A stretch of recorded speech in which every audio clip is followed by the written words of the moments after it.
we talked about some of the theories about why Kings and Chronicles are different. The most important being that the Chronicles was edited after the Jewish people had returned from exile. So they knew what had happened. They knew they had been, and the book of Kings is kind of the setup for why they get exiled. And so it would only mean that there'd only have to be 100 years apart for those things to happen. As you said, the temple was destroyed and was in ruins for 70 years. And so there were people who technically, someone like Joyce would have been, 20 years old or so when the temple was destroyed. And then when it was rebuilt, could have been saying, hey, I remember when the temple was there. I remember what it looked like. And there's no question that the people who were alive for the first temple were not really impressed with the second temple. There was not even an attempt to make it like the Solomon temple. They weren't in any position to do that. So that there was financially, infrastructure wise, again, we read what happened. The first thing they tried to do was build the walls around the city of Jerusalem. They made sure the walls and the gates were reinforced so that they could do all this other stuff inside the city. And they also understood that what they were building was going to be a religious center for the people, but did they really think that God's presence was in that building like the first temple was? Where when we read about King Solomon dedicating it, you talk about the kavod, the presence of God being inside that building. They knew that wasn't there. They didn't say the place wasn't holy. They loved it and they thought God was there, but there was a different level of God being there, maybe if you will. There was no ark. They knew that. They never had an ark there. And it does seem, though, that they were a little less concerned with idolatry when the second temple was built. The idolatry issue was a little bit removed, not necessarily because everyone else in the world had become monotheistic, but that the Jews who came back with the understanding that, look, we're coming back to Jerusalem to worship God in God's place. They made that decision. They made a conscious decision to do it. There was no king who told them to do that. Look, you can make the argument, and I think it's pretty valid, that King David told everyone that Jerusalem was going to be the religious capital. He made it happen. He just said, I want to control the people. I want them all to have one religious central authority, which is sitting under my jurisdiction, right under my watch. And so some people liked that and some people didn't. We said, the standardization, when we talked about it on Wednesday night, last Wednesday, we talked about the temple and moving to synagogues. Look, Jerusalem was a professional operation. It was a training place for the priests. It was a place where the priests could all, know what they had to do. But again, when the temple was first built, there were shrines and there were places to offer up sacrifices all around the country. So when the second temple is built, there isn't that. There's no, well, maybe we'll worship up at Bethel, maybe we'll worship up in Dan. The only people that are worshiping in another place are the Samaritans. And what's interesting is they're worshiping in one place too. On Mount Gerizim, they built an altar, they built a shrine, which was their temple. But there was like two temples. There were competing temples between the Jews and the Samaritans. We talked about the fact that they did eventually build a temple in Leontopolis in Egypt, but that was built like literally for God and was built along the lines of what the Jews of Egypt thought they could do in their own country. But they knew that they weren't in the land of Israel. They knew that this wasn't this. They knew that it wasn't like a place that God commanded them to go to. But again, most people don't even know there was a temple in Leontopolis in Egypt near Alexandria. Most people, when I told people about that Wednesday, I said, "Look, I'm saying this with the understanding that most Jewish people don't know that this happens, because really the only people that talk about it are the Romans and Josephus." And again, the Romans destroyed the Leontopolis temple because they didn't want the Jews of Egypt to get out of line either, which they did. So, anyways, the Book of Chronicles is definitely written by people who have a different agenda. They have different things that they're focusing on. But as we said last week, it's not that they're whitewashing everything. They do talk about stuff that the kings of Judah do that are not good, but overall, the kings of Judah come out a lot better than they do in the Book of Kings. And they spend no time talking about the northern Israel kings in the Book of Chronicles other than to say bad things about them. There's never anything good about the northern Israel kings, which there really isn't in the Book of Kings either, but at least you get something about it. And then you learn about Elijah and Elisha, who are heroes of the north, who do good things, and Jonah, who is a prophet of the north. I mean, there are prophets at least that we read about in the north who are doing God's work. In the Book of Chronicles, it's almost like the north is just an afterthought. And that's because it had been destroyed for 300 years by the time these people sat down and edited it. And it's not their problem anymore. The northern kingdom is not their problem. The Samaritans are, but not the northern kingdom. Um, so, what we finished with last week was we talked about, we went through King Asa, who reigns for a long time, and he was good, and then he was bad, and then he was good again, and then he was bad. I mean, he went back and forth. And it says that towards the end of his reign, he suffered from an acute foot ailment, uh, and he goes to doctors instead of uh, instead of God. And he dies, and he dies, but not right away. His 39th year, he has a foot issue, and then he dies in his 41st year. And it says he was buried, and it says it was filled with spices and the very big honors. Okay, look, there are people who look at this line about King Asa and say, are we not supposed to go to doctors? This sounds like Christian Science. And of course, Christian Science people love this passage because it seems to justify prayer over medical stuff. This is the only place in the Bible where we get anything like this. It's not their whole religion, but I mean, their whole religion is not based on this text. It's based on the idea that Jesus performed healings, and if you pray to God or you pray in Jesus' name for healing, you'll be healed. It was a very popular form of religion for a long time, especially in this country. There was huge waves of people who became Christian Scientists over different times in American history. But um, yeah, this line seems to give credence to it. Um, Look, the traditional Jewish answer is that it doesn't say it doesn't say don't go to doctors. It just says he didn't pray at all. And so the traditional Jewish answer is he didn't turn to God at all. Like he had already kind of moved away from God. And so um, one of the last things we read about was that he was not good to the people and he was not good to the prophets.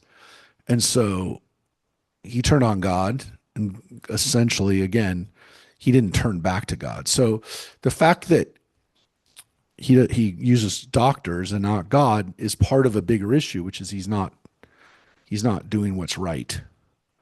But he does reign for a really long time. He reigns for 40 years and he does do good things at first. So, it talks about things that he did that were good. Um, and because uh, it said the shrines indeed were not abolished in Israel. However, Asa was wholehearted with the Lord all his life. Well, it doesn't seem like he was at the end, but I think what they're really saying is he does away with the idolatry because his own mother was idolatrous, as it says in line 16. So he got rid of all the shrines that were in Jerusalem, which is really important. So it may not be that he was always worshiping God in the right way, but he was always worshiping God. He wasn't like some of his ancestors who were not even worshiping God. They might have been wholehearted to other gods. At least he didn't do that. So it's not so much again that he was always praying to God, but at least he wasn't praying to other gods. So that's part of the deal. That's part of the evaluation on these kings, is what they do. So let's see what his son does. And his son's name is Jehoshaphat, which, of course, Jehoshaphat seems like such a funny name. Jumpin' Jehoshaphat, it's like just, it becomes a name that people kind of goof on. But, and it's not a super common, it was never a super common name for Jews, but it literally means God is my judge. It's totally, the Lord is my judge. So it's a totally, legitimate, good name.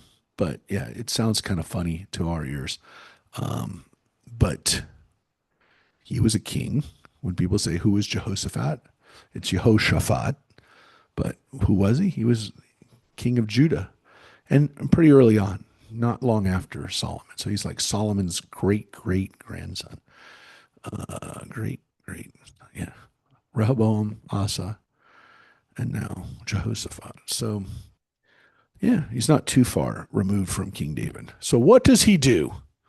Rosemary, if you don't mind, if you would start us out in chapter 17. So you read about this king, and we'll read a couple other kings, but you'll see today we're about 870, 860, 870, about 100 years after Solomon had built a temple.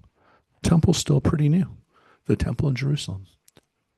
Yeah, I apologize if there's problems today. I couldn't get my computer to go online, so I'm on my phone. Can you hear Oh, you me? sound good, though. Okay, good. His son, Jehoshaphat, succeeded him as king and took firm hold of Israel. He stationed troops in all the fortified towns of Judah and stationed garrisons throughout the land of Judah and the cities of Ephraim, which his father Asa had captured. The Lord was with Jehoshaphat because he followed the earlier ways of his father David and did not worship the Baalim, but worshiped the God of his father and followed his commandments, unlike the behavior of Israel. Yep. And again, clearly his father is not literally David, right? He's David's great great grandson, but he's his father in the dynasty, right? He's the father of the dynasty, and he's a good spiritual role model for him. So a, he's like David in that he was wholehearted and worshiping God and only God. So again, you can see what's going on here. This is the problem again that they had with Solomon, is that his wives led him astray, and there were sacrifices to Baal and Asherah and all these other gods and goddesses in Jerusalem. So Jehoshaphat is doing the right thing. He's worshiping God. So the Lord established the kingdom in his hands, and all Judah gave presents to Jehoshaphat. He had wealth and glory in abundance.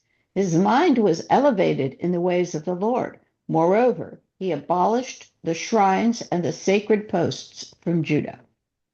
In the third year of his reign, he sent his officers Ben-Hail, Avadiah, Zechariah, Nathaniel, and Micaiah through the cities of Judah to offer instructions.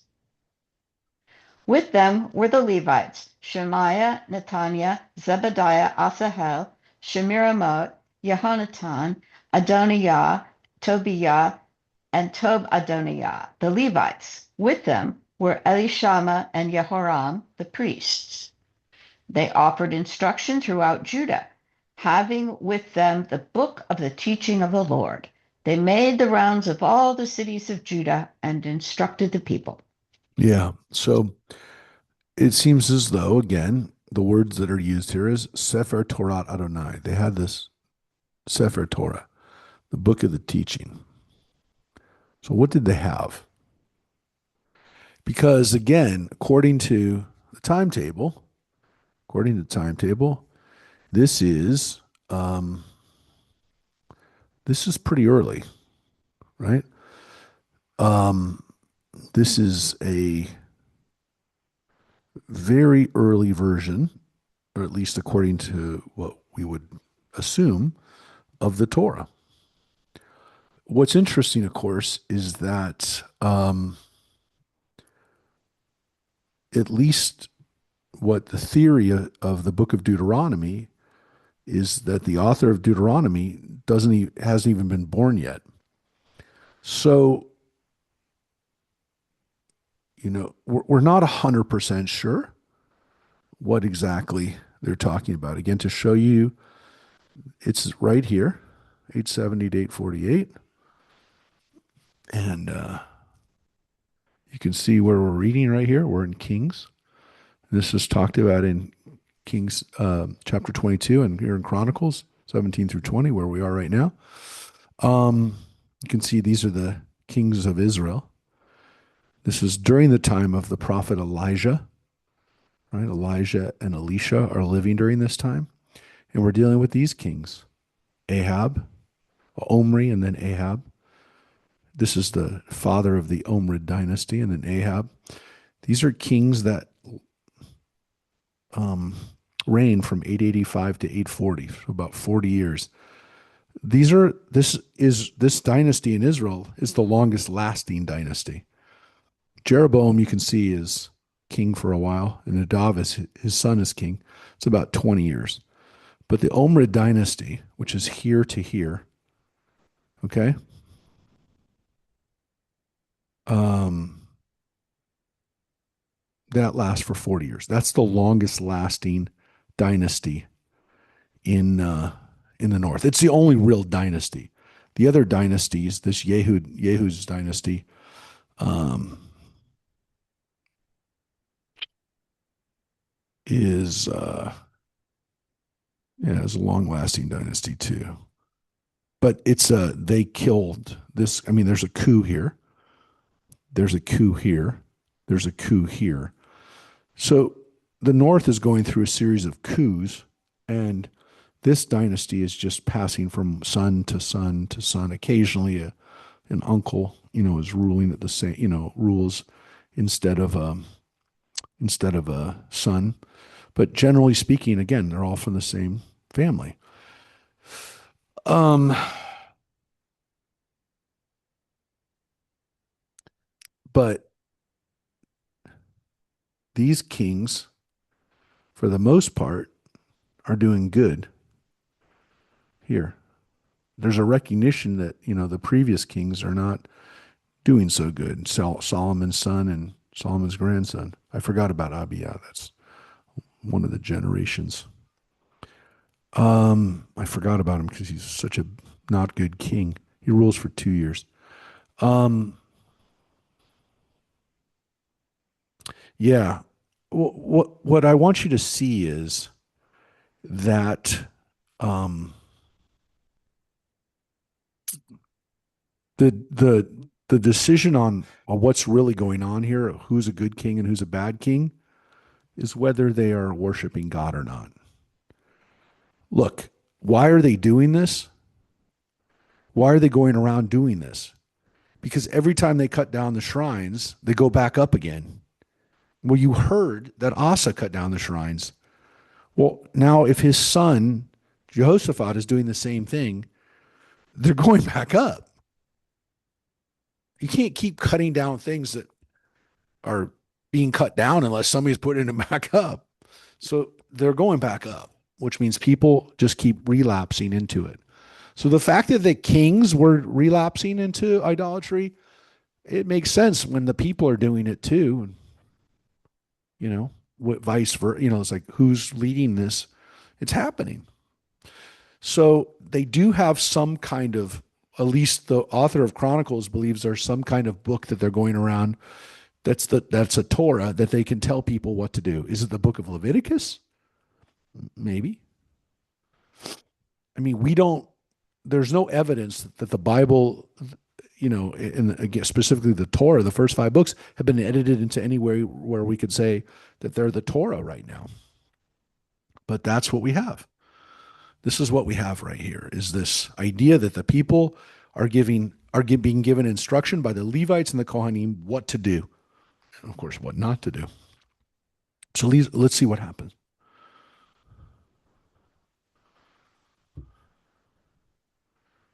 Rosemary. I'm still looking at the chart here. It's 10. It's verse 10. Oh, sorry. I didn't I didn't put the book back up. So here we go. Okay. A terror of the Lord seized all the kingdoms of the land around Judah, and they did not go to war with Jehoshaphat.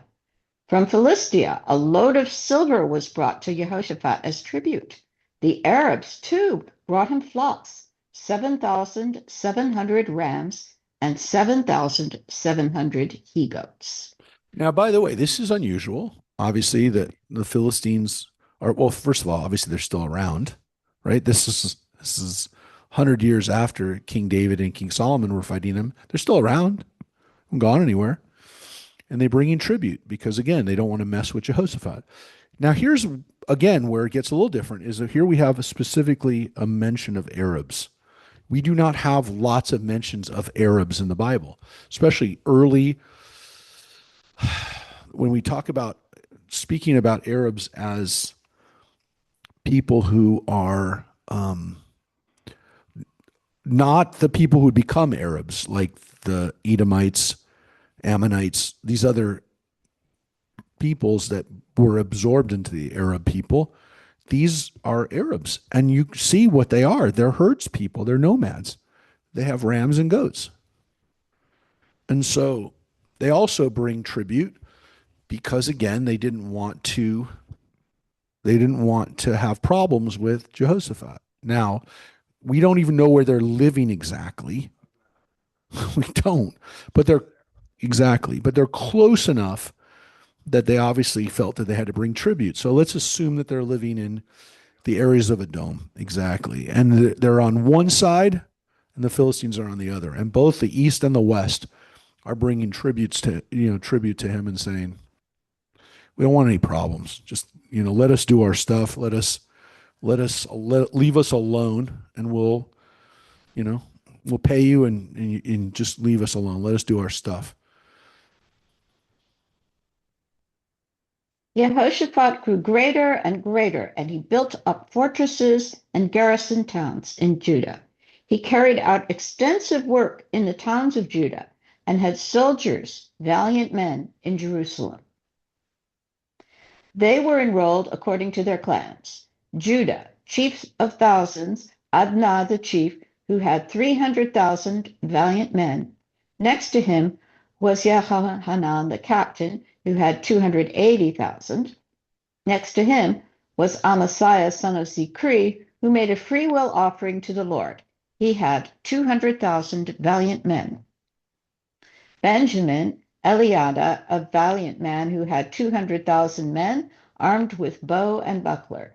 Next to him was Jehoshaphat, who had 180,000 armed men.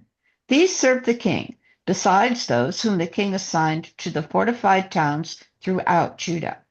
Yeah, and so these guys are mentioned specifically, right, as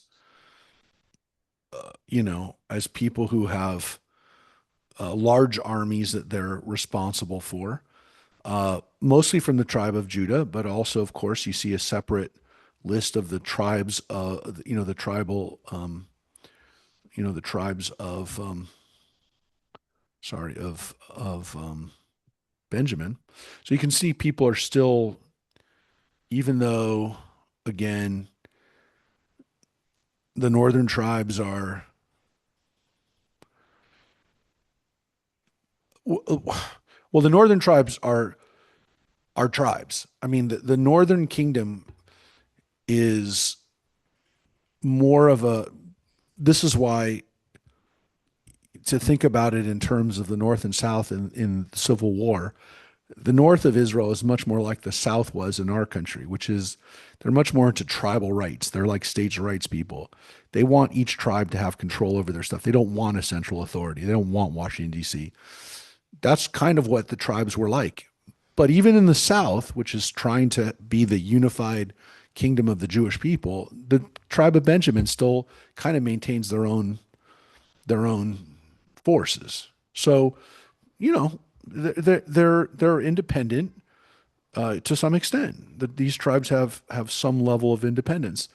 Um, what's interesting is that um, in the Book of Kings, in the Book of Kings, we don't have any of this stuff about Jehoshaphat.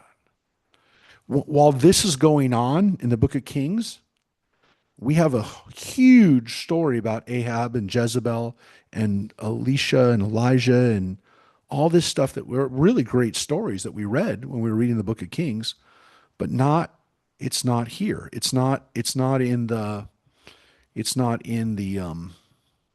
Chronicles version. The focus on, as I said before, if we read the Book of Chronicles, we'd have no idea that Elijah even existed. He's not mentioned. And in the Book of Kings, during this period, that's all we hear about is Elijah and Elisha.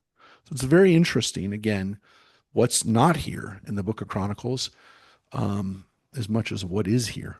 All right, so Jehoshaphat seems to be on all levels, internal, external, he seems to be doing great. So Jehoshaphat had wealth and honor in abundance, and he allied himself by marriage to Ahab. So now this is really interesting, right? So if we look at the Book of Kings, this is the story. So what we're going to have here is back to the Book of Kings, but let's take a look. We'll look at the version. Well, let's look at what Chronicle says. Oh yeah. So what's interesting is um, Jehoshaphat is trying to um, make peace with the north by having his son marry into Ahab's family, so that there maybe would be a unified kingdom down the road between these two kings. Like there'd be a reunification through this. Also, what it isn't saying here, which is quite obvious, is that Ahab is really powerful, right? He's not allying himself with Ahab because Ahab isn't powerful. It's because he's powerful. So Jehoshaphat is doing so well that he allies himself with somebody who's maybe even more powerful than him. We don't know if those troop numbers are accurate. We really don't. We don't. I would say, to put it another way, we think that those are inflated numbers of how many soldiers they had at this time. But regardless, there does seem to be, at least in the Book of Kings, this recognition that at this time under Ahab, the Omrid dynasty was more powerful than the kingdom of Judah, with Judah and Benjamin. Well, let's see what happens. We'll read it in the Chronicles version. Here. After some years had passed, he came to visit Ahab at Samaria. Ahab slaughtered sheep and oxen in abundance for him and for the people with him, and persuaded him to march against Ramoth Gilead. King Ahab of Israel said to King Jehoshaphat of Judah, "Will you accompany me to Ramoth Gilead?" He answered him, "I will do what you do. My troops shall be your troops and shall accompany you in battle." So, it doesn't really explain what's going on here in this version. But if you look at this one, it says it opens with there was a lull of 3 years with no war between Aram and Israel. Again, Aram is Syria, modern day Syria, based in Damascus. And they would constantly be fighting with Israel, which is why we read about how the kings of Judah would sometimes ally themselves with Aram to get to Israel, right? To get Israel off their backs, they would We read about that. King Asa literally went to Aram and said, "You attack Israel so that they'll get off my border." Aram, right here. There was. Oh, it's not in Chronicles. It's in Kings. I'm only showing you what the setup was, because the king of Israel says, "You know that Ramoth Gilead belongs to us, and yet we did nothing to recover it from the kings of Aram." So here it doesn't say why, but Ramoth Gilead is in the north. It's in the Golan Heights, and it's a border town, a border city, and Israel says it's part of Israel. And so Ahab says to Jehoshaphat, "Will you come with us to go battle the Aram, and will fight with us to get back Ramoth Gilead?" And of course, here it says Jehoshaphat says yes. Yeah, we went all Jehoshaphat, the way up north, and then they're going to go further north. Yeah, but look what he says. Jehoshaphat then said to the king of Israel, "But first, inquire for the word of the Lord." Now that's a smart thing to do. Let's ask God. So the king of Israel gathered the prophets, 400 men, and asked them, "Shall I march upon Ramoth Gilead for battle, or shall I not?" "March," they said, "and God will deliver it into the king's hands." Then Jehoshaphat asked, "Is there not another prophet of the Lord here through whom we can inquire?" So it seems to be that Jehoshaphat knows something. He doesn't, they don't think he knows.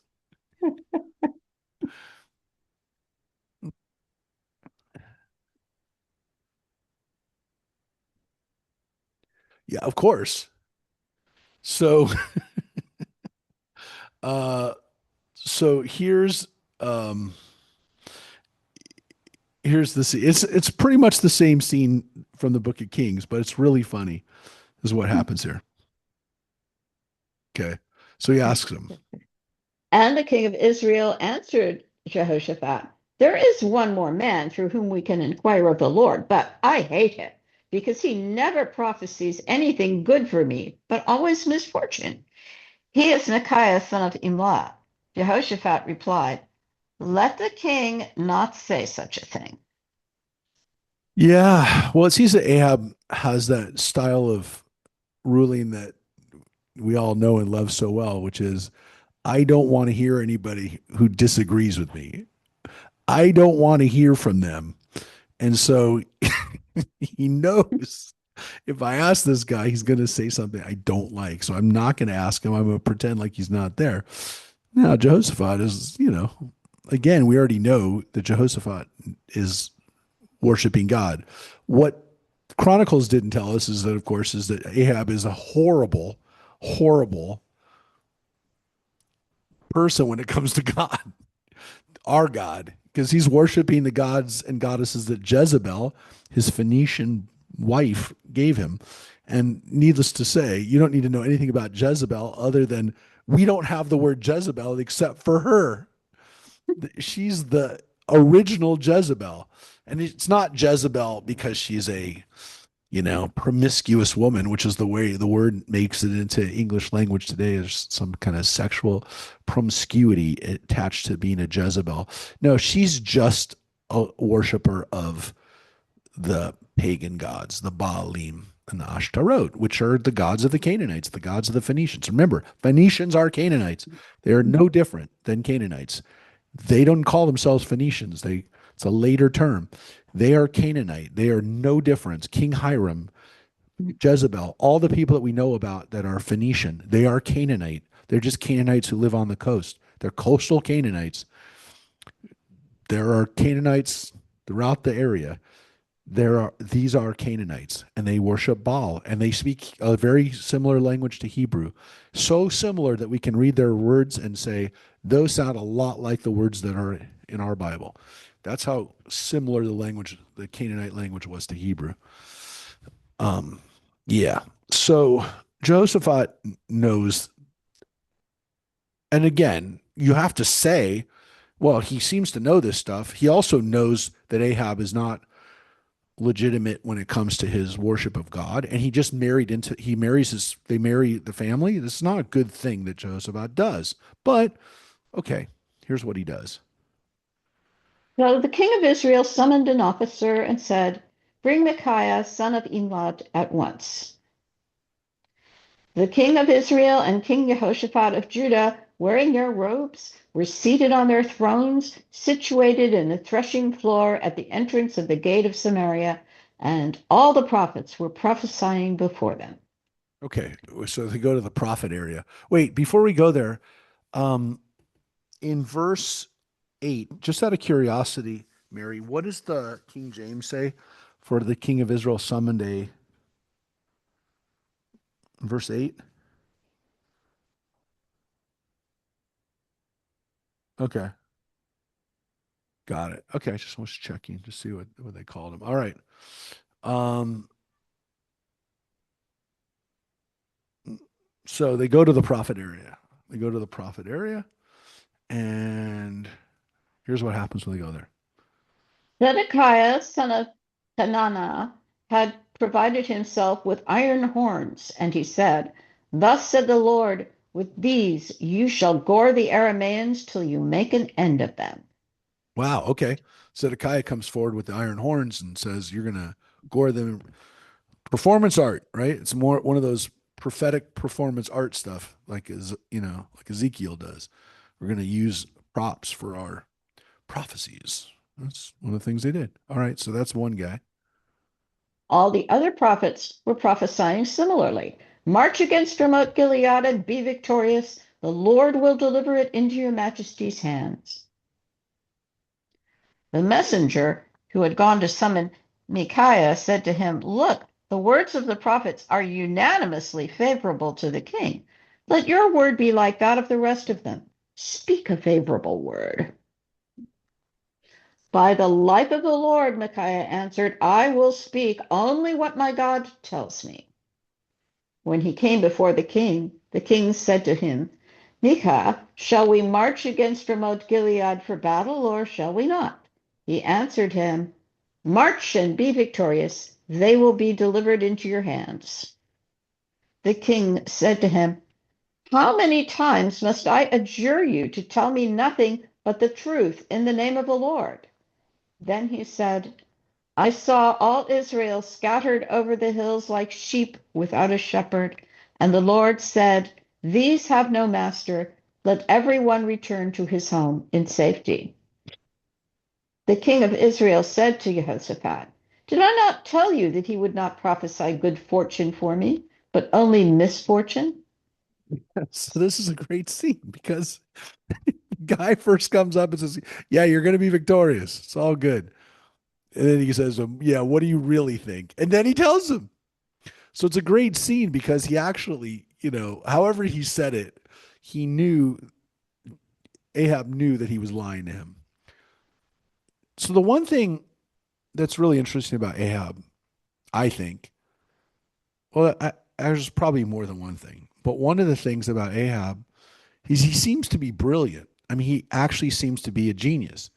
Like he understands humans, he understands human behavior, he understands like there's a part of him. He's a complex guy, and he's clearly very good at governing because he's king for a really long time over a group of people that don't have any problem killing somebody and saying we have a new king. So he's really good at keeping control over the people, and he seems to be really successful. And he also seems to know when people are lying to him. So, so he gets the truth out of the guy, and he turns to Joseph and says, "I knew it. This guy always has bad news for me, right? He's always giving me bad news." Now, again, it's interesting because we know that the Ahab had a full-on confrontation with Elijah, much bigger prophet, at least according to the Book of Kings. Everybody knows Elijah. We're still waiting for Elijah. We look for Elijah all the time because he's so big in the Book of Kings. Here, it's this guy. It's Micah. All right. By the way, there's no book of Elijah, but he's in the Book of Kings, and there's a lot of pages about Elijah in the Book of Kings. All right. So here's what happens. Then Micaiah said, "Indeed, hear now the word of the Lord. I saw the Lord seated upon his throne with all the host of heaven standing in attendance to the right and to the left of him. The Lord asked, 'Who will entice King Ahab of Israel so that he will march and fall at Ramoth Gilead. Then one said this, and another said that, until a certain spirit came forward and stood before the Lord and said, I will entice him. How? Said the Lord to him. And he replied, I will go forth and become a lying spirit in the mouth of all his prophets. Then he said, you will entice with success. Go forth and do it. Let's finish it up and then we'll explain this.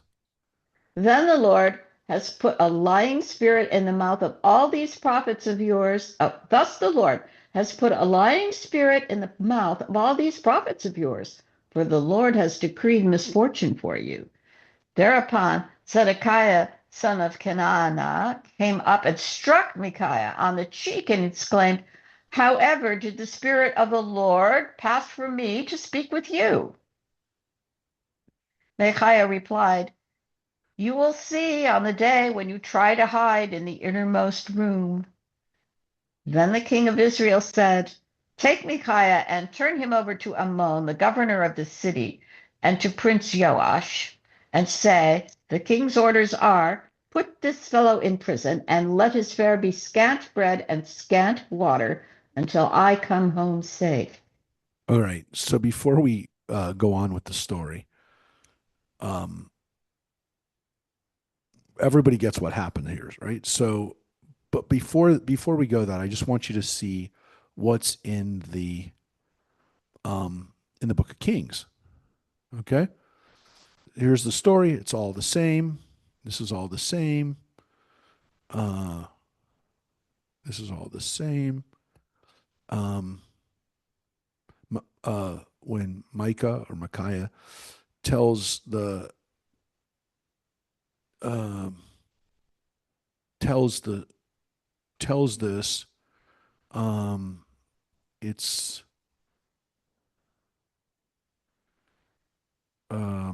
he tells the story a little differently here. Um, he said, um, this version of it says, I saw God seated upon the throne with all the hosts state. Um, wait, hold this. I think it's a little, no, it's pretty much the same. I mean, it's a little different, but it's pretty much the same. So, let me just make sure. Um,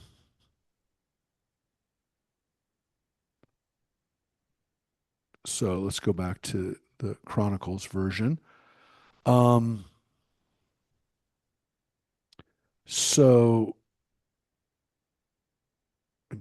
let me just make sure I'm in the same place. Yep. Okay.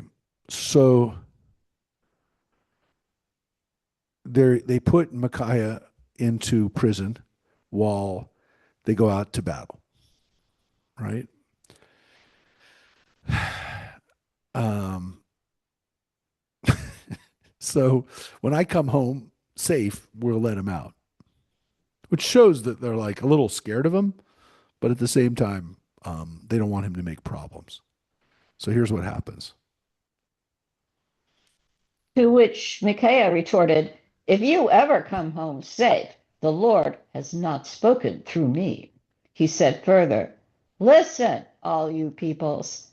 The king of So hold it a second. So, oh, no, it's the same thing. There's uh, the question is this the same Micah that's mentioned in the book of Micah? And so what's interesting, of course, is Micah basically tells him, "You're not coming back," right? And so here they go out to battle. Yehoshaphat and Ahav go out to fight. Here's what happens. the king of Israel said to Jehoshaphat, I will disguise myself and go into the battle, but you wear your robes. So the king of Israel disguised himself, and they went into the battle. Now, again, you can see the note. Well, it's basically saying the same thing. Um, you, Je- Jehoshaphat, you get to wear your robes so that people will identify you as king, so you'll be captured if we go into battle. But I'll be dressed as a soldier. No one will know that I'm a king. Which is pretty risky. It's pretty risky behavior. He's literally saying, I'm going to go out in a battle and no one will know if I'm a king or not. All right. The king of Aram had given these instructions to his chariot officers: do not attack anyone, small or great, except the king of Israel. He told him not to hurt anybody except for the king, except for Ahab. When the chariot officers saw Jehoshaphat, whom they took for the king of Israel, they wheeled around to attack him. And Jehoshaphat cried out, and the Lord helped him, and God diverted them from him. Yeah, it was a close call. That's why I think this definitely happened. I definitely think it happened.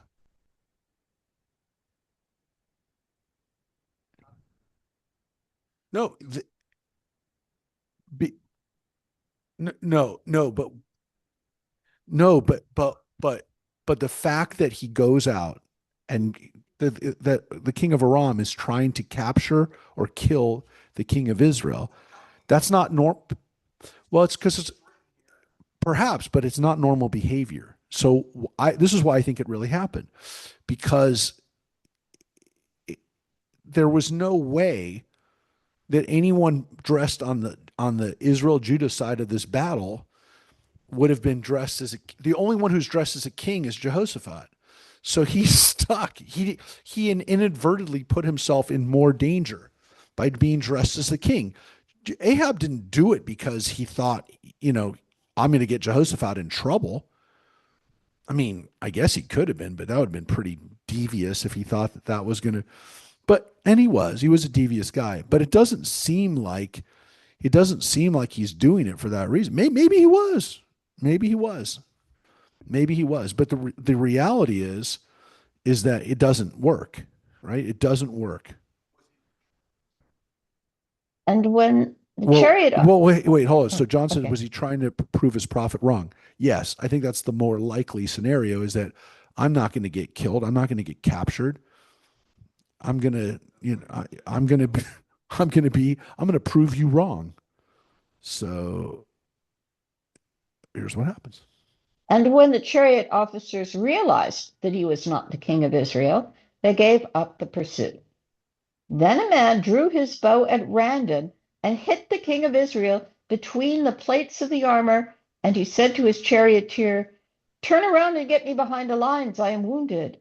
So Ahab got hurt by accident.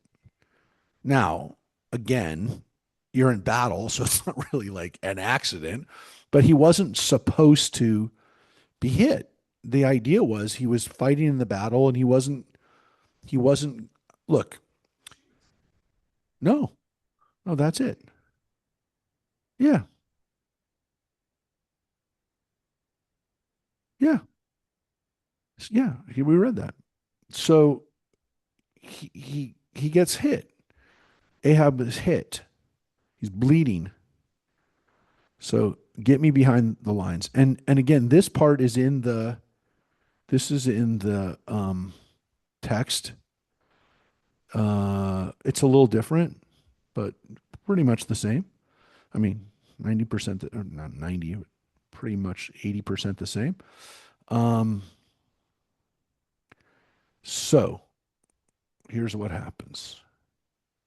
The battle raged all day long, and the king remained propped up in the chariot facing Aram until dusk. He died as the sun was setting. Yeah. And so, I mean, it's a little different in the book of Kings, but it's different for a very important reason. The blood from the wound ran down into the hollow of the chariot, and at dusk he died. Why is that important? Because of one of the differences in the um, in the book of Kings, which is that I'm not too sure how far back it was, but let's go right here.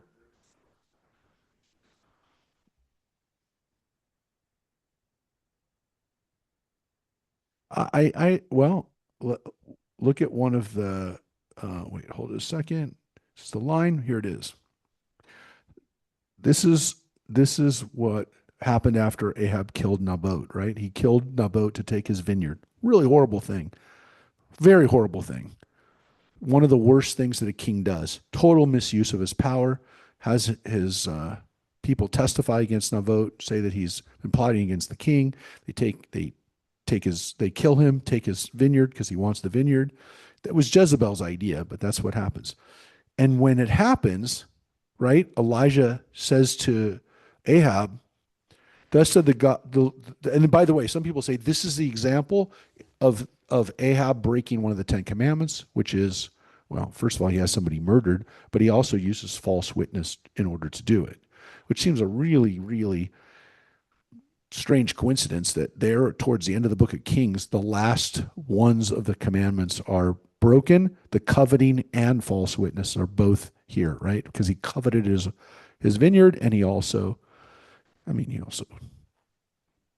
can make the argument that David also coveted Bathsheba, and that was one of the other things, the adultery.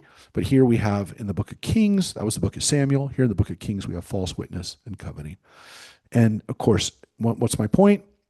It says, after he did that, in the very place where the dogs lapped up Naboth's blood, the dogs will lap up your blood too. Now, that's really important in the book of Kings that he bleeds out into the chariot. It's not in the book, it's not in Chronicles, because Chronicles doesn't have Elijah. He's not even there. So, um, so let's go back. Sorry. So here it's not even there. So it's interesting how they clearly have the book of Kings and they're like, oh, yeah, that whole part about him bleeding in the chariot, it's not necessary because we don't have the Ahab. You're going to bleed out. Your blood is going to be in the same place that Naboth's blood is. Your blood will be there too, which is very dramatic. I mean, wow, what a dramatic way of telling the king that he's going to die and that he's going to be punished for this horrible thing he did. That the dogs are going to lap up your blood. I mean, what lower form of death can you have that the dogs are going to lick up your blood? I mean, that's wow. So, um, it's not here, but the rest of it is here. I mean, like they had the text and they said, nah, that part's not here. We're not using that part. That other part wasn't there. They cut it out. So that's what I want to show you. Oh, so he died. That's all. That's it. He died. In this version, it's it's a whole deal here, right? Um,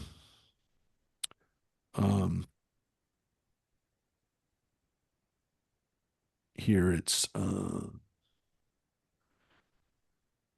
here it's the battle rages all along. The king died. They buried him in Samaria, and they flushed out his chariot in the pool of Samaria. Thus the dogs lapped up his blood, and the horse bathed in it, according to the words that the prophet had spoken, meaning Elijah. Okay, and then it just says a little bit about Ahab. So that's it. Because look, what is this all about Jehoshaphat? King Jehoshaphat of Judah returned safely to his palace to Jerusalem. That's it. Jehu, Wait, but that's it. That's it. He goes back home. He survived near death experience, but he goes back home. That's it. Jehu, No, son no. of Ahab, like again, there's nothing. We don't care about Ahab. Ahab's not he's not a figure in the book other than because he was with Jehoshaphat and they married off their kids. That's it. There's nothing else. And again, they edited the story so we didn't have that part. All right. And again, there's not much more about Ahab in the book of Kings, but nothing about him being buried or anything like that, obviously. Don't care. All right. So then what happens? Jehu, son of Hanani the seer, went out to meet King Jehoshaphat and said to him, should one give aid to the wicked and befriend those who hate the Lord? For this wrath is upon you from the Lord. However, there is some good in you, for you have purged the land of the sacred posts and have dedicated yourself to worship God. Yes. And so now we have a prophet in Judah who goes after Jehoshaphat for doing what he did with Ahab. You did the wrong thing by being friends with Ahab. You need to be held accountable for going against God. But again, you're not all bad. You're not all bad. You did good things with God and you got rid of the shrines and you worship God, but you never should have done that stuff with Ahab. You never should have attached yourself to that guy. He's a bad guy. So here again, this is only from the perspective of what does it mean to the people of Judah? What does it mean to the south? Jehoshaphat remained in Jerusalem a while, and then went out among the people from Beersheba to the hill country of Ephraim. He brought them back to the Lord God of their fathers. He appointed judges in the land in all the fortified towns of Judah, in each and every town. He charged the judges, "Consider what you are doing, for you judge not on behalf of man, but on behalf of the Lord, and he is with you when you pass judgment." And look at this. Look how he's making judges. His name is Yehoshaphat, and he is taking care to make sure there are shoftim, shafat, that they're working bidvar mishpat, that they're doing judgment. And doing judgment, remember, they're doing something very important. Now let the dread of the Lord be upon you. Act with care, for there is no injustice or favoritism or bribe taking with the Lord our God. Jehoshaphat also appointed in Jerusalem some Levites and priests and heads of the clans of Israelites for rendering judgment in matters of the Lord and for disputes. Then they returned to Jerusalem. Yeah. And it says that he did this all around the country. This is not in Jerusalem. It says this is in the fortified towns of Judah and also in Jerusalem and Beersheba, in the hill country of Ephraim. He went all around. It's definitely the first attempt by a king to centralize a justice system. And again, it's only 100 years after King David. It's not like it's been that long, but it seems as though Jehoshaphat has done a really good job of consolidating power and keeping things in line. And he's definitely, look, when he's in the hill country of Ephraim, that means he's the places that his father fought, that Asa had taken in the north, in the northern part of the kingdom. He kept those. And he's trying to keep those people in Ephraim, even though technically it's the north, he's trying to keep them happy. And he's trying to keep them at least I'm going to keep those territories, even though I can't get all of the north. I'm not going to be able, and he doesn't really attempt to, other than marrying into Ahab's family and trying to be nice with Ahab's family. He's not really making a power play for that, but he's making sure that the parts of Ephraim, the part of his kingdom that's not really the tribe of Judah or the tribe of Benjamin, he's trying to keep them with him. And so he is doing his best. He's doing his best. And he is trying to keep everybody in line. It's good. I mean, He, it's good stuff. It's good. He's doing the right thing.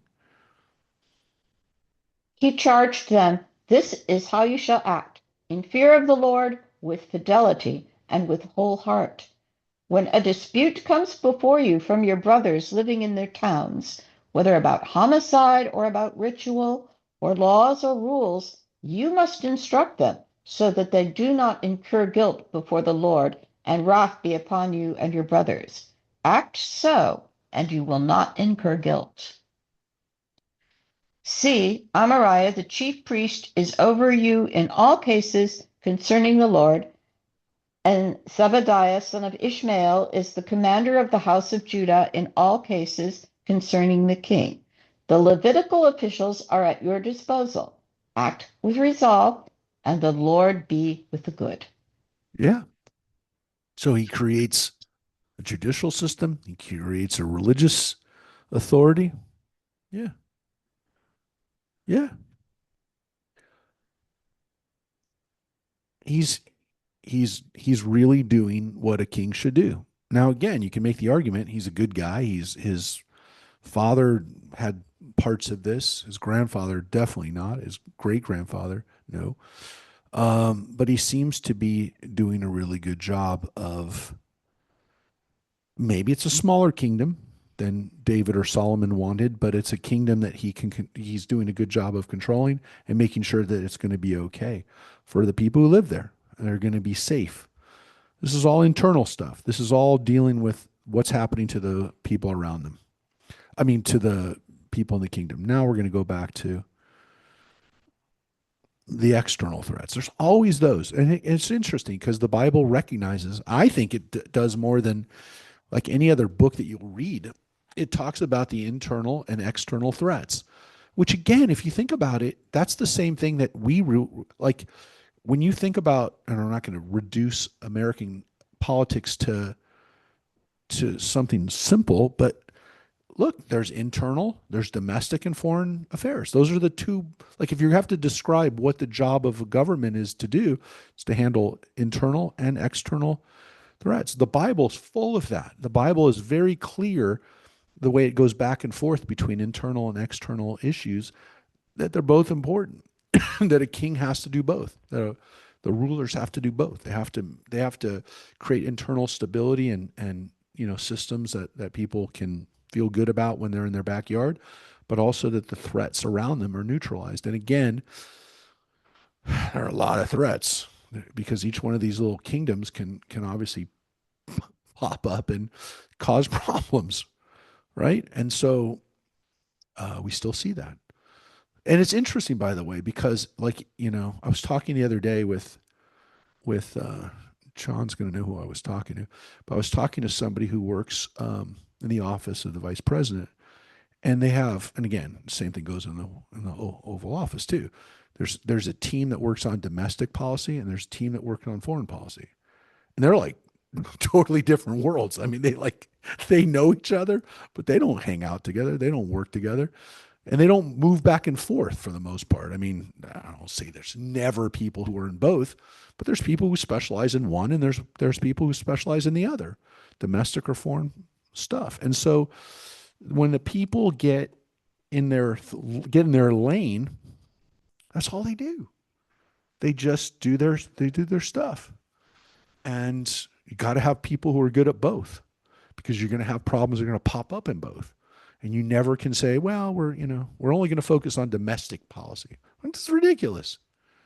You got to focus on both, and you have to have good people on both. Because guess what's happening? After that, Moabites, Ammonites, together with some Ammonim, came against Jehoshaphat to wage war. Now, that seems to be a weird word, right? Because Ammonites and then Ammonim. So what's that about? Maybe again, a slightly different, a slightly different people, um, because we never call Ammonites Ammonim. We call them Bnei Ammon. We call Moabites Bnei Moav. We don't call Moavim. We don't call Ammonites Ammonim. So this is a very unusual word. Um, so maybe it's a scribal error.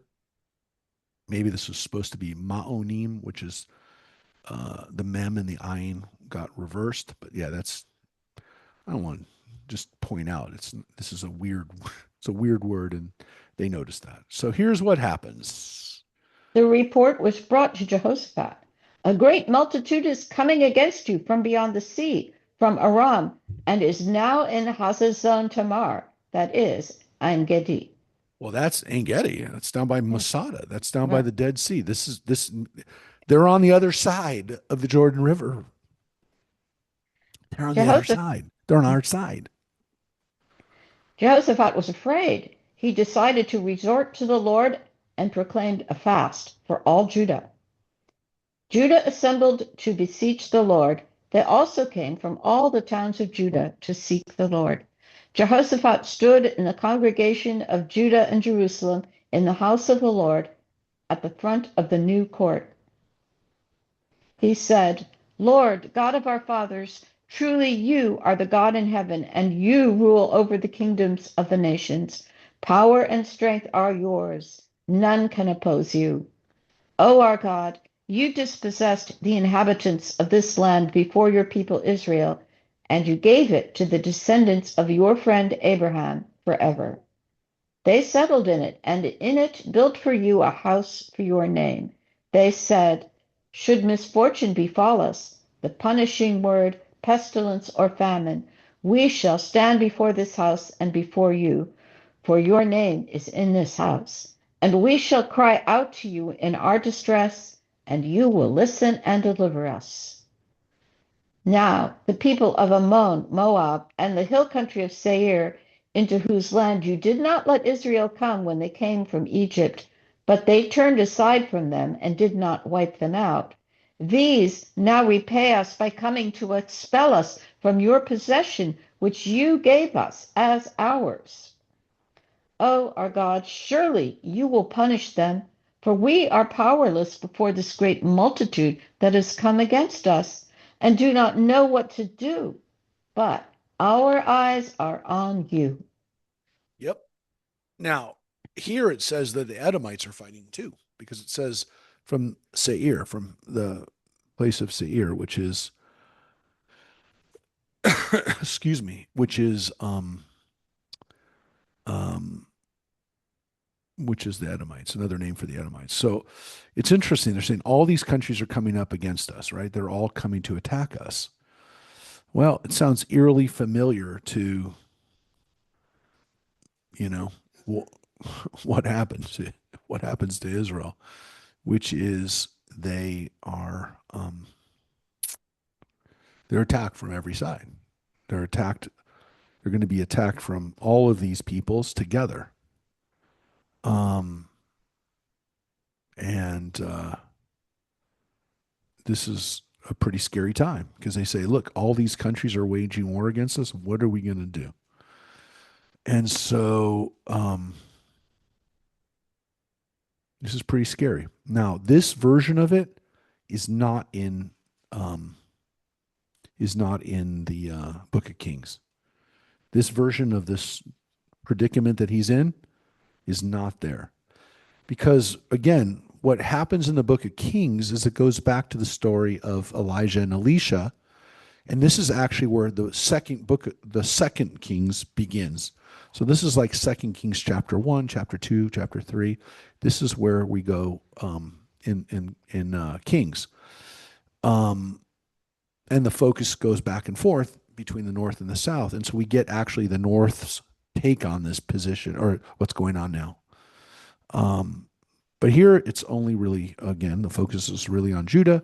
What is Judah doing? And right now, Jehoshaphat and the people are praying. They're praying to God, help deliver us from this assortment of allies, of enemies against us. This is really bad. Right? And we know that Ahab is dead, so maybe that's why this is all happening, because these eastern kingdoms are like, well, they're weak. The people of Israel and Judah are weak right now. So here's what happens. All Judah stood before the Lord with their little ones, their womenfolk, and their children. Then, in the midst of the congregation, the Spirit of the Lord came upon Yahaziel, son of Zechariah, son of Benaiah, son of Yeiel, son of Mattaniah the Levite, of the sons of Asaph, and he said, give heed, all Judah, and the inhabitants of Jerusalem, and King Jehoshaphat, thus said the Lord to you, do not fear or be dismayed by this great multitude, for the battle is God's, not yours. March down against them tomorrow as they come up by the ascent of Ziz. You will find them at the end of the wadi in the direction of the wilderness of Yeruel. It is not for you to fight this battle. Stand by, wait, and witness your deliverance by the Lord, O Judah and Jerusalem. Do not fear or be dismayed. Go forth to meet them tomorrow, and the Lord will be with you. Yeah. And this entire part is not in the book of Kings. Not there. What do you mean? What do you mean? Yeah. Yeah. Yeah. Yeah. He's the prophet. He's the prophet. He's speaking. God is speaking through him. Yehaziel is now speaking and tells him, don't be afraid. God is with you. Okay. Jehoshaphat bowed low with his face to the ground, and all Judah and the inhabitants of Jerusalem threw themselves down before the Lord to worship the Lord. Levites of the son of Kohath and of the sons of Korah got up to extol the Lord God of Israel at the top of their voices. These are the singers. These are the priestly singers that get up and start singing. Early the next morning they arose and went forth to the wilderness of Tekoa. As they went forth, Jehoshaphat stood and said, listen to me, O Judah and inhabitants of Jerusalem. Trust firmly in the Lord your God, and you will stand firm. Trust firmly in his prophets, and you will succeed. Yeah. So in your mind, just kind of think about, maybe I'll show it to you real quick because you should see it. Oh, actually, I'm going to show this to you on purpose this way so you can see this. I'm going to show it to you, not on a biblical map, but on a current map. Um, we almost went here on this last trip to Israel. Um, yeah, it's actually interesting because if you look at a map of Israel, which I will now share. So if you look at a map, here's Jerusalem, right? This is the old city.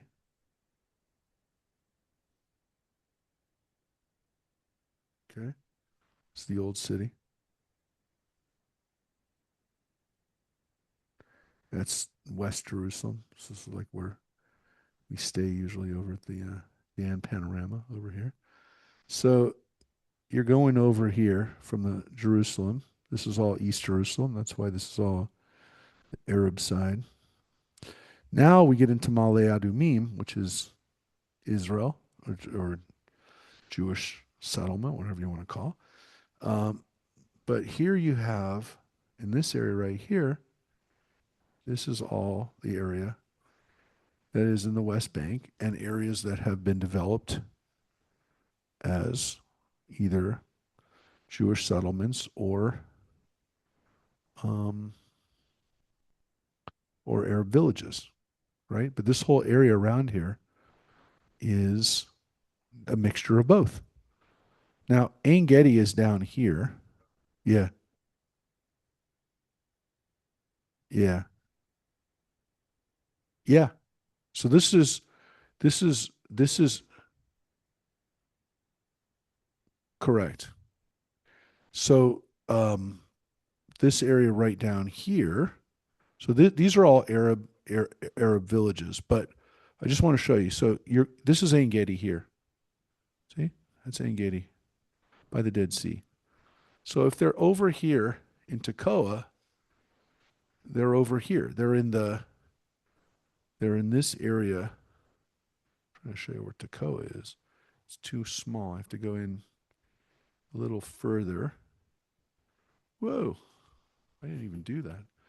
Let me just show you. Let me just put Tekoa. No, it's not going to show it. It is. Yeah, it's not even going to show it. I'm going to put. If I put Herodian, you'll see where it is. No, it didn't put it.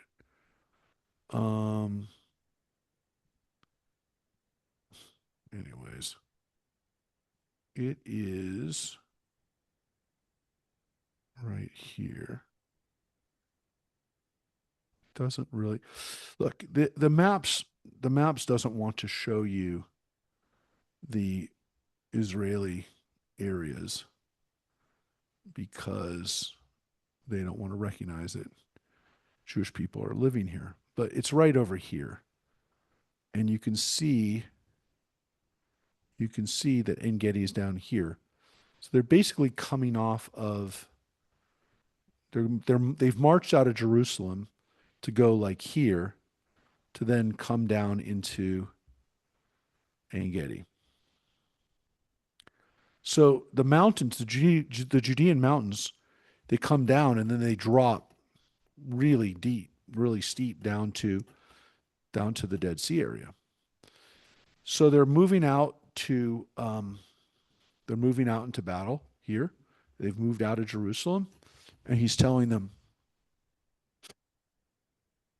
"We're going to be okay. God's with us." So here's what happens when they go into battle. After taking counsel with the people, he stationed singers to the Lord, extolling the One majestic in holiness as they went forth ahead of the vanguard, saying, Praise the Lord, for his steadfast love is eternal. Yeah, Hodu Ladonai Ki Leolam Chazda, the words from Psalms. By the way, I wanted to show you that everywhere where, I meant to actually point out, I think I made the case, that everywhere that they went outside of Jerusalem, that's all areas that today people call the West Bank. Those are areas where the people of Judah were when they were fighting.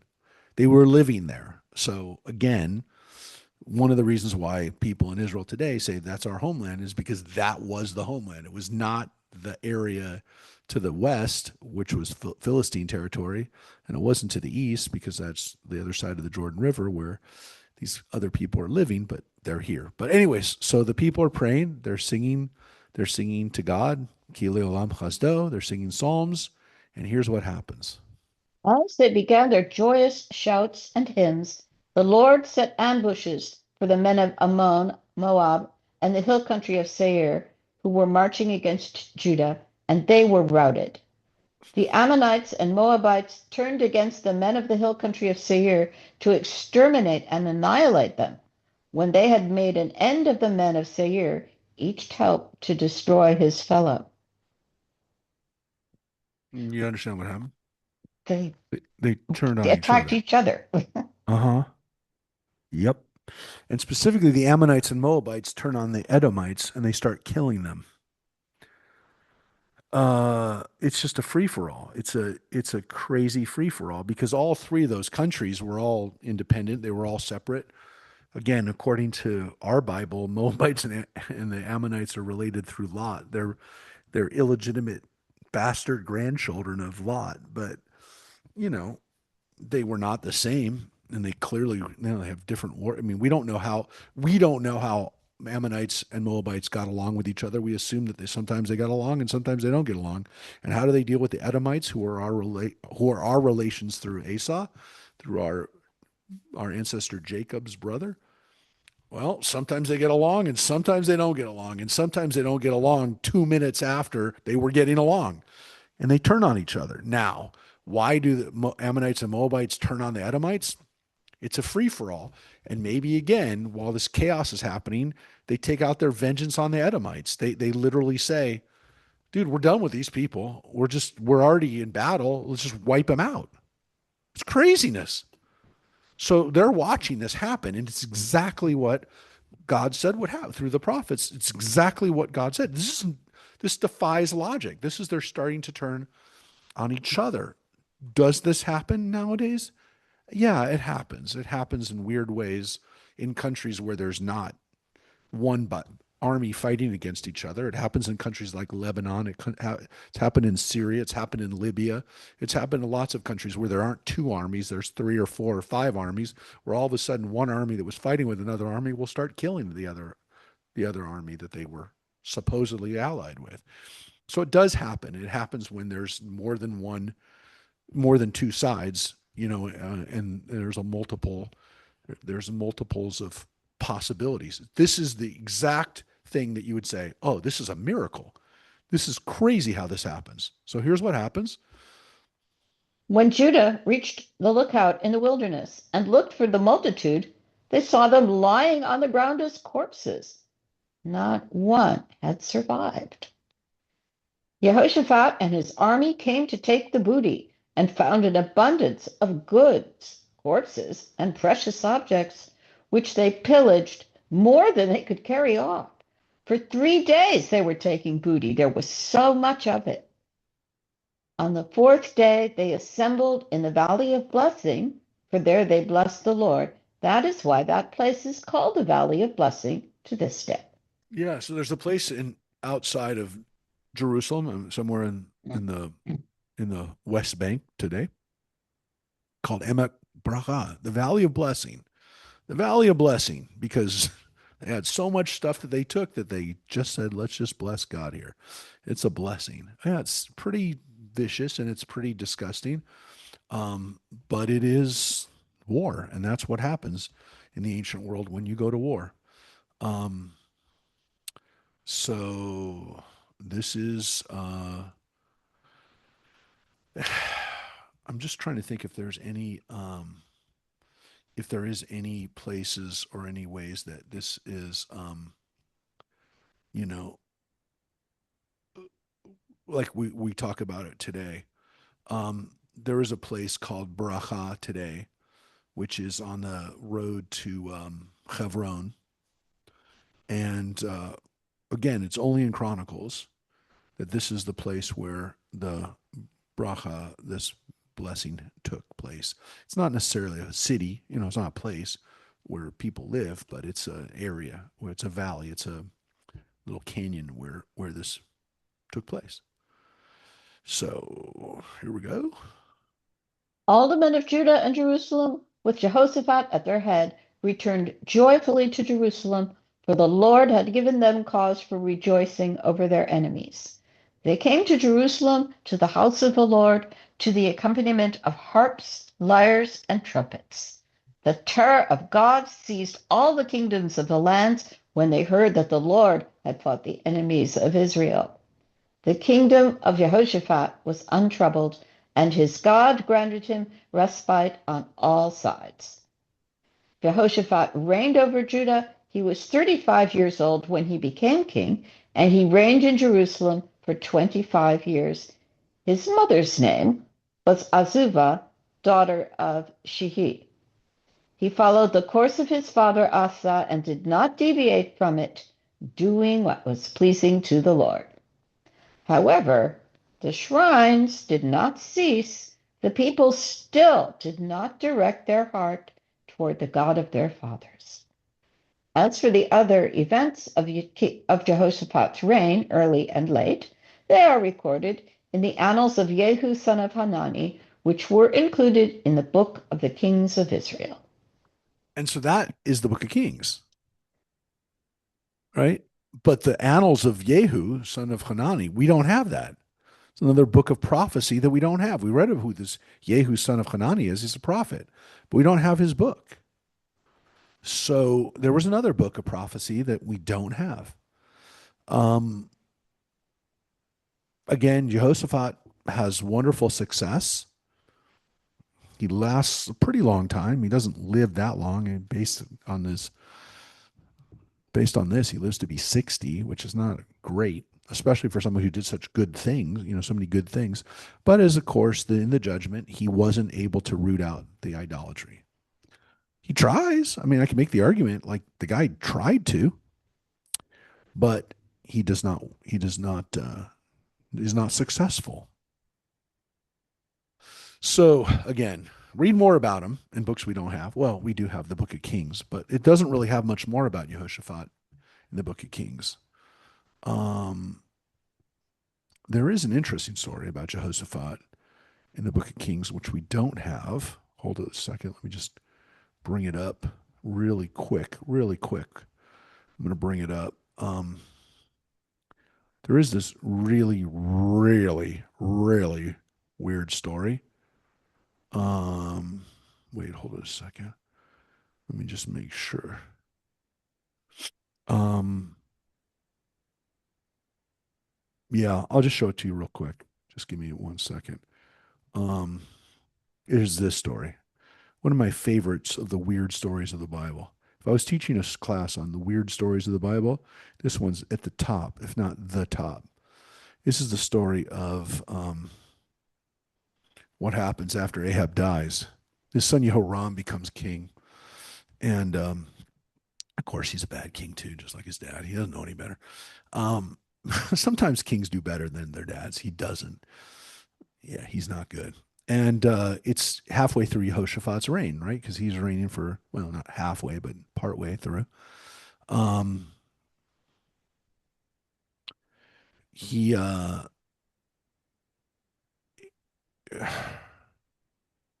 um, it's this story, my friends. And what's weird about this story is we know who King Mesha was from the Mesha stele, this amazing piece of basalt, right? This one of the oldest extra biblical sources that we have. We found the Mesha stele, which King Mesha wrote. He carved it, had it carved, which told about how he took advantage of the chaos that was going on in the Omrid dynasty to revolt, and he got Israel off of his back. He becomes king. When he becomes king, King Mesha says he's a sheep breeder, which kind of is a knock on King Mesha because it's basically saying he's like some lowly sheep breeder. But yeah, he rebels, and here's what happens. Jehoram sets out promptly from Samaria, right, and musters all Israel. And what does he do? Well, he says to Jehoshaphat, the king of Moab rebelled against me. Will you come make war on them? And he says, I will go. I'll do what you do, right? Like he had said before, I'll put my troops under under your control. He asks, what route shall we take? He says, we shall go through the wilderness of Edom, which is the southern route. So the king of Israel and the king of Judah and the king of Edom, right, joins together with him and they set out. So here Edom is going to war with Israel and Judah. Maybe this is why the Moabites and Ammonites didn't like Edom. Because sometimes Edom fought against them with Israel and Judah. Makes a little sense now, right? Alas, cried the king of Israel. God has brought these three kings together only to deliver. Oh, wait, sorry. Wait, I skipped over this part. So they set out, they marched for 7 days, they rounded the tip of the Dead Sea, and there was no water for the army or for the animals that were with them. And alas, the king of Israel said, God has brought these three kings together only to deliver them to the king into the hands of Moab. But Jehoshaphat said, isn't there a prophet of God here? Right? Oh, that whole routine with the prophet of God. He does it here. He says, yeah, there's Elisha, son of Shaphat, right? Who poured water on the hands of Elijah, right? Elijah's student is here. And the word of God is with him. Said Jehoshaphat. So the king of Israel and Jehoshaphat and the king of Edom went down to him. And Elisha said to the king of Israel, what have you to do with me? Go to your father's prophets and your mother's prophets. I love Elisha, man. He's like, go to your pagan prophets. Don't bother me. But the king of Israel said, don't say that, for God has brought these three kings together only to deliver them into the hands of Moab. As the God of hosts lives, whom I serve, Elisha answered, were it not that I respect King Jehoshaphat of Judah, I wouldn't look at you or even notice you. Love Elisha. I love this guy. He's amazing. Now then, get me a musician. And the musician played. God's hand came upon him. And he said, thus said God, the wadi shall be full of pools. For thus said God, you shall see no wind, you shall see no rain, and yet the wadi shall be filled with water, and you and your cattle and your pack animals shall drink. But this is but a slight thing in God's sight, for Moab will also be delivered into your hands. Oh, wonderful. We're going to have water and we're going to win the battle. According to Elisha, it's all good. You shall conquer every fortified town and every splendid city. You shall fell every good tree, stop up all the wells of water and every fertile field. You shall ruin with stones. It's all good. It's all the stuff you're just going to just wipe them out. And in the morning, when it comes time to present the grain offering, water will suddenly come from the direction of Edom, and the land was covered by water. Meanwhile, all the Moabites had heard that the kings were advancing to make war on them. Every man old enough to bear arms rallied, and they stationed themselves at the border.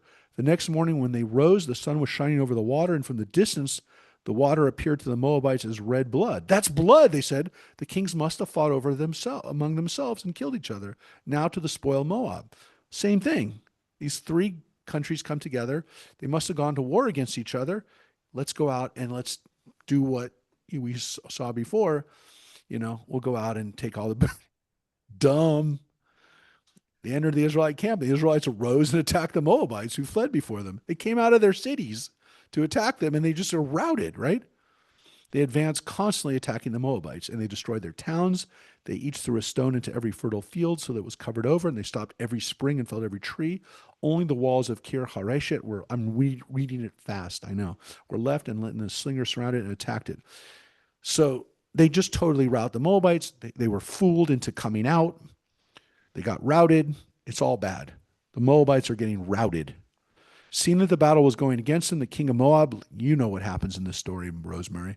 The king of Moab led an attempt of 700 swordsmen to break a way through the king of Edom, but they failed. And here's the punchline. So he took his firstborn son, who was to succeed him as king, and offered him up on the wall as a burnt offering. A great wrath came upon Israel, so they withdrew from him and they went back to their own land. What the heck just happened? The king of the Moabites, Mesha, seems to just have sacrificed his son, and something happens. It happens the other side. Look, I will tell you, traditional rabbinic sources on this are not unified on what just happened because it's so bizarre. They don't know. They don't know what to say. Because on the face of it, the most obvious answer here is a miracle just happened for the Moabites. And according to the Moabite stone, the Mesha stele, they won this victory and got the Israelites off their back. But how? They just made some weird magical thing happen. Not only was it magical, it seems to go against what Elisha said, which is they're all going to be routed. Now, the rabbis don't feel comfortable with this at all. I mean, like I said, there's not a unified answer because it's just so bizarre. As I said, probably the most bizarre story or one of the most bizarre stories in the Bible. It really is. And so the rabbis will give different interpretations. Like maybe he didn't offer his son. He took the Edomites' king's son and killed him on top of the thing. Because it doesn't say he took his firstborn son. It doesn't say he took his firstborn son. Could have been not his, but the Edomite king. Again, it's not a very good answer, but it's an answer that doesn't allow for the fact that he just made some kind of weird magic happen. So what happens is the people get so sickened by the fact that the guy killed the Edomite king's son that they all went back. But it doesn't really make sense. This is crazy. I mean, look, the next story is a different story. It's a story of Elisha in the book of Kings. Has nothing to do with this. This is the end of the story. This story is not in the book of Chronicles. I only shared it with you, and I shared it fast because I want you to, there are other stories about Jehoshaphat. This story is a story of Jehoshaphat. And again, it's Jehoshaphat doing the things that he does, which is, hey, let's ask God. Let's ask a prophet. Let's ask a legit prophet what's going on. And you can see that Jehoshaphat is respected by Elisha. Elisha likes Jehoshaphat. Elisha says, I'm only going to talk to you, Jehoram, because of that guy. Not you, but that guy. So it's a good story because it shows similar kinds of things, but it's not in the book of Chronicles. Chronicles didn't keep it. Chronicles didn't keep it partly because, again, it's not really a story of Jehoshaphat. It's a story of the northern kingdom. It tells a story of Elisha. But, I mean, the Elijah and Elisha cycle. But there it is. But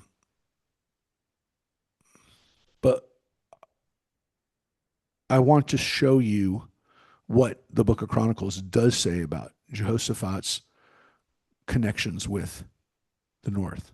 So let's read.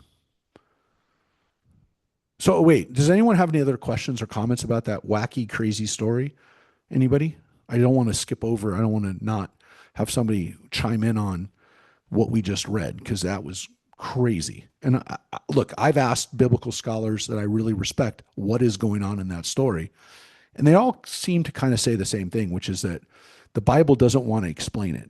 The Bible intentionally doesn't get into it because whatever happened doesn't conform with what we want to say happens, which is that kind of stuff is not supposed to happen. Well, clearly, you're not supposed to do a human sacrifice. But does the human sacrifice actually succeed? They don't want to talk about that. It seems like it does. And that's what most biblical scholars, I didn't say religious scholars will never say that. Well, I shouldn't say they wouldn't say that. They would say that, yes, there's evil and people can do evil witchcraft, if you will, but they don't want to have it succeed on this level. The interesting thing is we found the mesh of steel. I mean, we didn't know we were going to find, 100 years ago that we're going to find a testament of this guy Mesha. I mean, that's just crazy that we found it. You know, the fact that we actually have this wacky story from the Bible, that we actually have, I mean, it's one of the oldest things that you can see that's from the Bible or mentions a person in the Bible that is actually there, right here. You can see it. Look where it is. Everyone goes to see the Mona Lisa when they get in there. I go to this. I go to see this thing. This is one of the most important biblical fragments, artifacts that we have. And you can see it's been destroyed. It was destroyed by the people who found it because they thought it was evil. Yeah, this is what happened. They found it. It's made on basalt, right? It's made on basalt. They found it. And, well, it's actually almost 150 years ago. Yeah. When I used to talk about it, it was 120 years ago. It's not 150 years ago. So what they did, what they did is they found it. It was found by, as you can see, it was found by European um, archaeologists. And they found it. And fortunately, they did a squeeze, you know, they did a rub on it. They got it all, they got a copy of it, if you will. Um, and then you can see what happened is that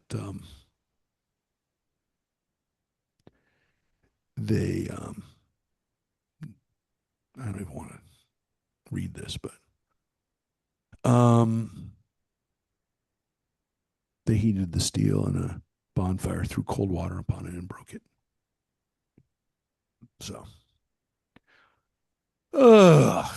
arguably, again, one of the most important biblical artifacts in the world. That's why it looks like this today. But anyways, it talks about this war. It talks about this battle where, again, if you look at what it says, um, here's what you can see. It's written in Moabite, which is exactly the same letters and the same words for the most part as ancient Hebrew. And it talks about how, you know, Omri. It wasn't Omri that it was Omri's descendant, just like we would say King David, is the head of the authority, and so yeah, it was not Omri who was king; it was Omri's descendant Ahaziah. But you can see how he went to war. Yep.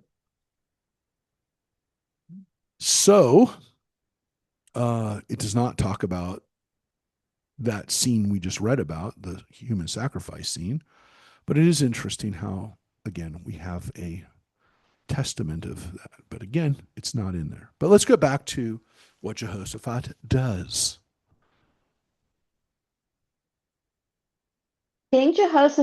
Afterward, King Jehoshaphat of Judah entered into a partnership with King Ahaziah of Israel, thereby acting wickedly. He joined with him in constructing ships to go to Tarshish. The ships were constructed in Etzion-Geber. Eleazar, son of Dodavahu of Maresha, prophesied against Jehoshaphat. As you have made a partnership with Ahaziah, the Lord will break up your work. The ships were wrecked and were unable to go to Tarshish. Yeah, no, that's interesting because where were the ships built? Do you see where the ships were built, right? Mhm. What? Etzion Geber, where that Yeah, is. yeah. Which is in a lot.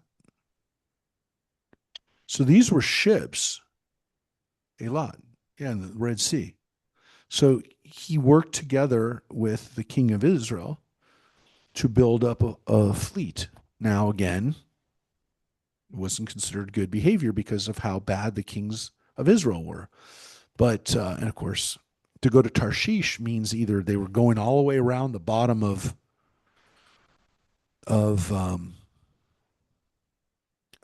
of the Horn of Africa and coming back up to Tarshish, or again, Tarshish is not necessarily one place, but going really far. To go to Tarshish doesn't necessarily mean to go to the actual city of Tarsus, but maybe to go Like really we'd far. say Timbuktu. Correct. Or go to the moon, whatever. It's a really far destination. So when we say they can go to Tarshish, it's like, again, to the ends of the earth, to infinity and beyond. They can't go. And these, of course, it's a failure because he's aligning himself with that. So let's read one more chapter. And this is pretty important stuff too about Jehoshaphat. But Jehoshaphat slept with his fathers and was buried with his fathers in the city of David. His son Jehoram succeeded him as king. so again, this goes back to about chapter 8 of Kings.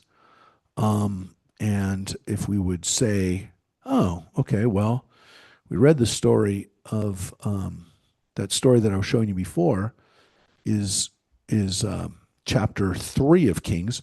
What then goes on for the next few chapters in Kings? It's all stories about Elisha, the prophet. They're all stories about him. So that's all parts of the book of Kings. That's following what's going on in the northern kingdom. Okay, so this is not a this that's how much of the book of Kings is not about what's going on in Judah, but what again is going on in the north. Um, so now you know, and I know because we just read it today.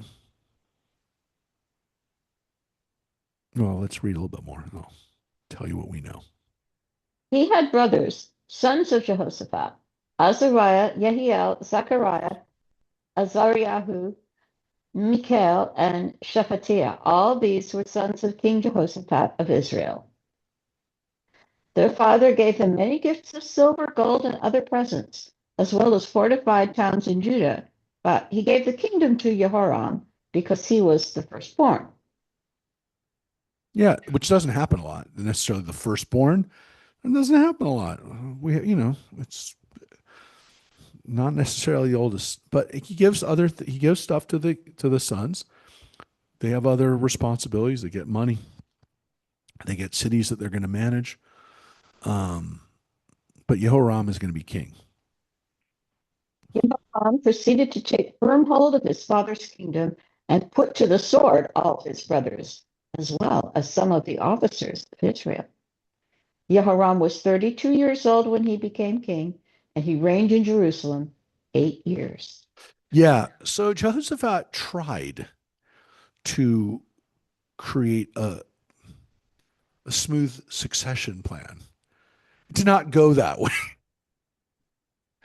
Yeah. Putting his brothers to the sword is another way of saying he killed them all because the actual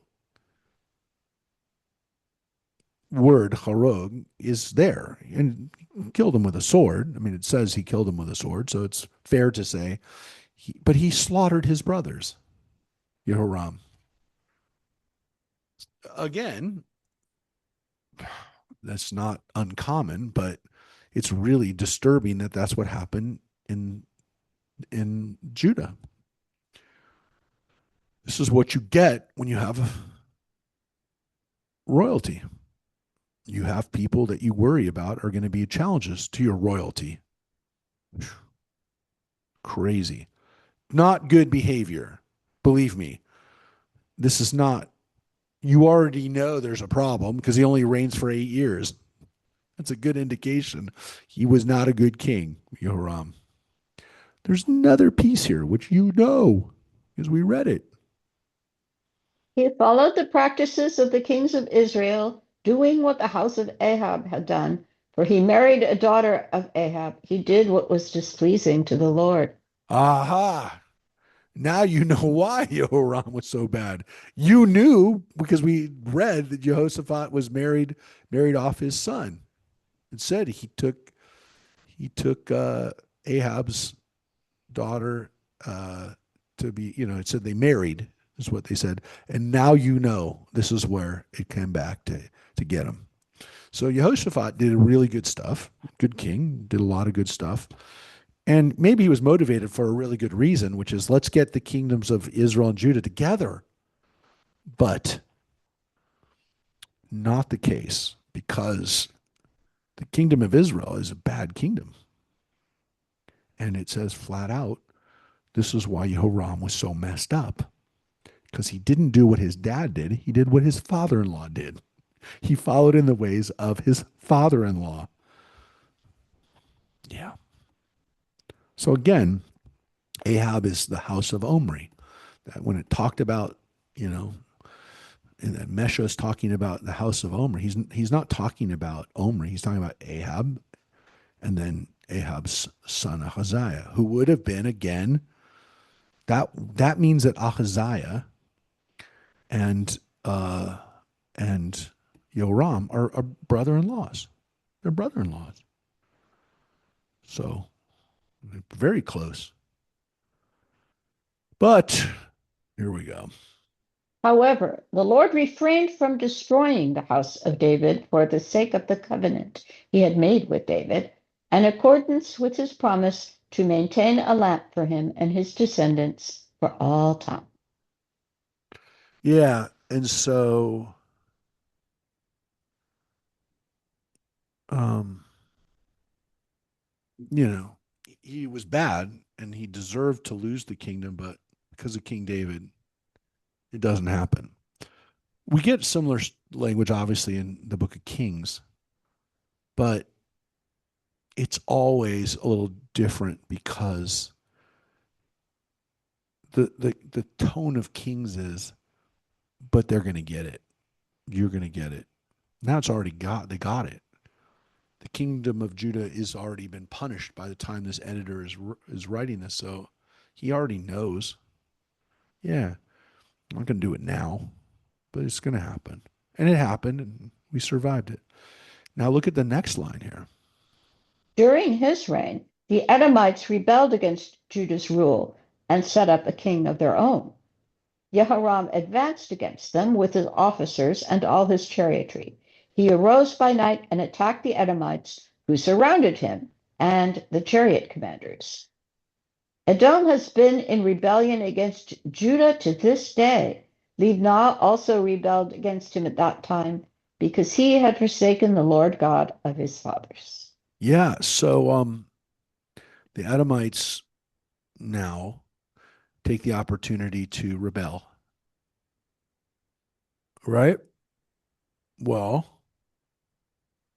well, that just like Moabites rebelled against Israel, the Edomites rebel against us. So Israel and Judah both had vassal states. The vassal states for Israel were Ammonites and Moabites. The vassal state for us was Edom. I mean, you have to just know that, and that's just a fact. That's the way it was. What's interesting is we're actually told that this is going to happen. Yeah, if you recall, hopefully you recall, way back in Genesis days, if you recall, Isaac had two sons, right? Jacob and Esau. And Jacob steals the blessing. Well, he steals the birthright, right? And then he steals the blessing, right? And if you remember the story from Genesis, back in Genesis chapter 27, Isaac blesses Jacob, and then Jacob leaves, and then Esau comes in and gets the blessing because he made his dad the stew that he wanted, the meat stew. And Esau says, "Bless me too, father." And then he says, "No, man, your brother came in and took the blessing already." And he's, of course, he's screaming, and Esau's all upset. And Isaac says to Esau, "I've made him master over you. I've given him all your brothers for his servants and sustained him with grain and wine. What can I do? Right? What can I give you?" And he says, "Have you but one flesh?" It's a beautiful scene, right? "Bless me too, father." He's crying. And so Isaac says to Esau, he says, "You by your sword you will live, you will serve your brother, but when you grow restive, you shall break his yoke from your neck." So a lot of people say that that's what this is all about, which means one of two things. It's a prophecy, or that section was written after this thing happened.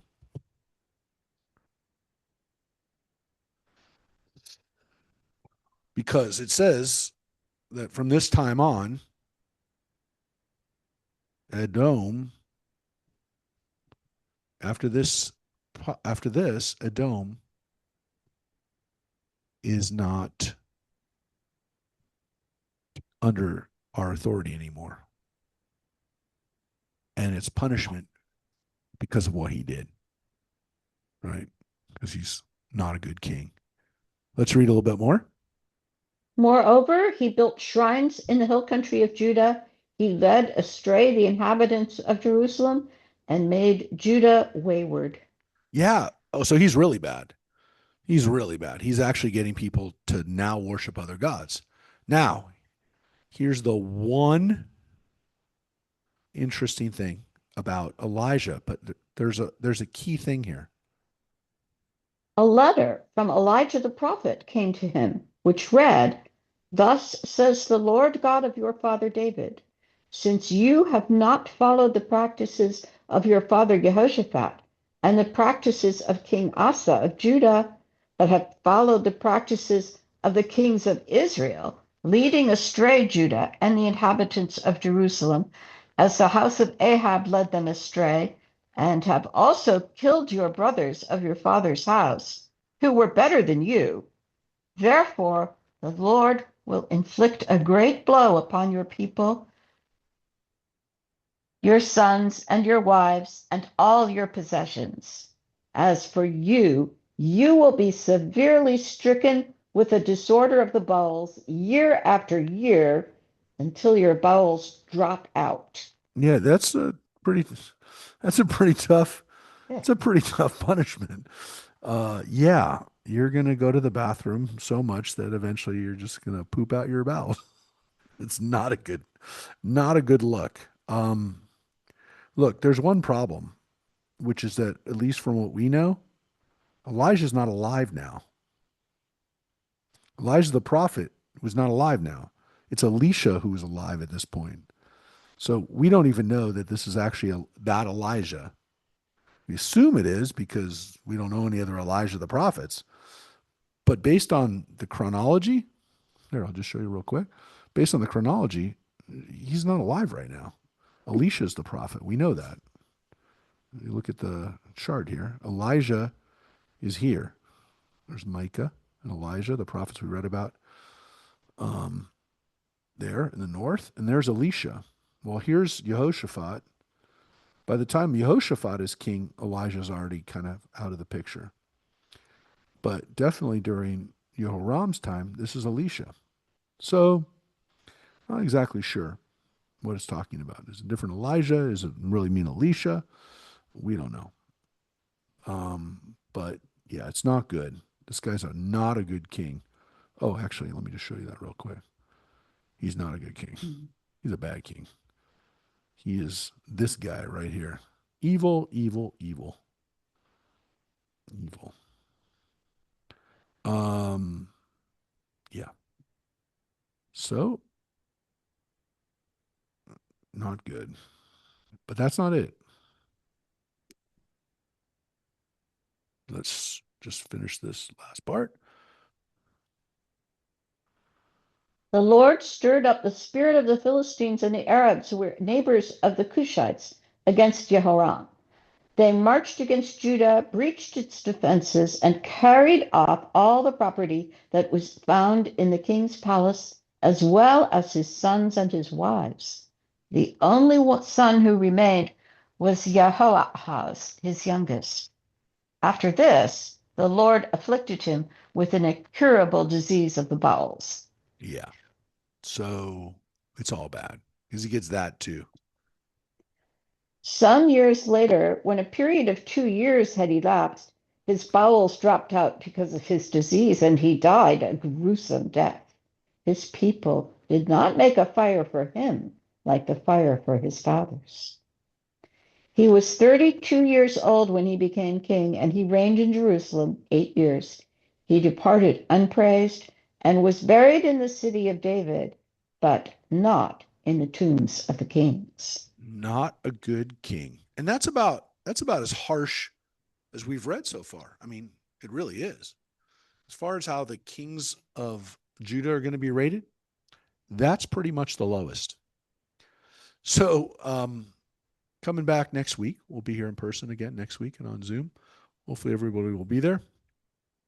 We're going to read about this guy, Ahaziah, who not only is he his son, the only this son here, he's called he's called Jehoahaz here, right? Uh,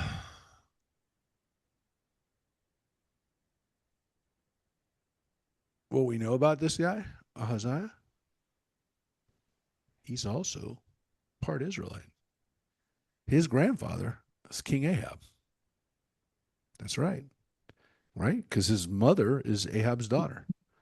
So this guy Ahaziah, who is Yoram's um, son, is going to be the next king. Technically, he could claim to be the king of Israel and Judah. He's related to both.